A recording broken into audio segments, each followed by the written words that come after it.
Assalamualaikum warahmatullahi wabarakatuh. Mga kapatid, sa pananampalatayang Islam, ang ating pag-usapan ngayon ay patungkol sa dua panalangin na itinuro ni Allah subhanahu wa ta'ala kay Propeta Muhammad sallallahu alaihi wasallam noong umalis siya sa Makkah at papunta siya ng Madina sabab sa iyang kutuwa kiyari nga sa aon o mga Quraysh.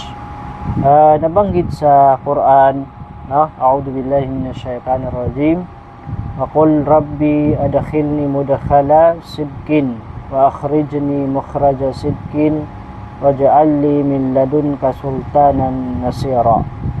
Yun sa pinakamalapit nito kahulugan, at sabihin mo ya Muhammad na aking Panginoon, pahintulutan mo po ako ay pumasok sa Madina sa isang kaayang-ayang pagpasok, at ako ay lumisan sa Makkah sa isang kaayang-ayang paglisan, at igawad mo po sa akin mula sa iyong sarili ang makapangyarihang tulong.